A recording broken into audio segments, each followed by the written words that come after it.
ಸರ್ಕಾರಿ ಉದ್ಯೋಗ ಕೊಡಿಸುವುದಾಗಿ ಉದ್ಯೋಗಾಕಾಂಕ್ಷಿಗಳಿಂದ ಕೋಟ್ಯಾಂತರ ಹಣ ಪಡೆದು ವಂಚಿಸಿದ ಮಡಿಕೇರಿ ಮೂಲದ ತಂದೆ ಮಗಳ ವಿರುದ್ಧ ಕ್ರಿಮಿನಲ್ ಪ್ರಕರಣವನ್ನು ರದ್ದುಗೊಳಿಸಲು ಹೈಕೋರ್ಟ್ ನಿರಾಕರಿಸಿದೆ. ನಕಲಿ ನೇಮಕಾತಿ ಆದೇಶ, ನಕಲಿ ಇಮೇಲ್ ಐಡಿ, ನಕಲಿ ತರಬೇತಿ ಕಾರ್ಯಕ್ರಮಗಳ ಮೂಲಕ ಸರ್ಕಾರಿ ಉದ್ಯೋಗದ ಭರವಸೆ ನೀಡಿ ವಂಚಿಸಿದ ಆರೋಪದಿಂದ ಶಂಷಾದ್ ಬೇಗಂ ಮತ್ತು ಅವರ ತಂದೆ ಎಂಎ ಮನ್ಸೂರ್ ಅಹಮದ್ ಅವರನ್ನ ಕಳೆದ ಜೂನ್ ತಿಂಗಳಲ್ಲಿ ಸಿಸಿಬಿ ಪೊಲೀಸರು ಬಂಧಿಸಿದ್ದರು.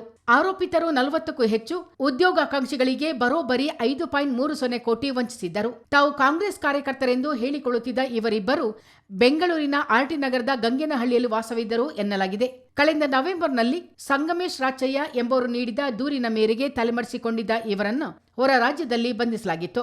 ಇದೀಗ ತಮ್ಮ ವಿರುದ್ಧದ ಪ್ರಕರಣ ರದ್ದು ಕೋರಿ ತಂದೆ ಮಗಳು ಸಲ್ಲಿಸಿದ್ದ ಅರ್ಜಿಯನ್ನು ನ್ಯಾಯಮೂರ್ತಿ ಎಂ ನಾಗಪ್ರಸನ್ನ ಅವರಿದ್ದ ಹೈಕೋರ್ಟ್ ಏಕಸದಸ್ಯ ಪೀಠ ವಜಾಗೊಳಿಸಿದೆ.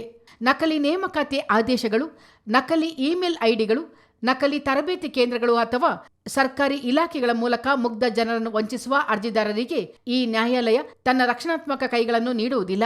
ಒಂದು ಕಡೆ ನಕಲಿಯಾದರೆ ಎಲ್ಲ ಕಡೆ ನಕಲಿಯಾಗಲಿದೆ ಎಂದು ಪೀಠ ಹೇಳಿದೆ. ಬ್ಯೂರೋ ರಿಪೋರ್ಟ್, ಚಿತ್ತಾರ ನ್ಯೂಸ್.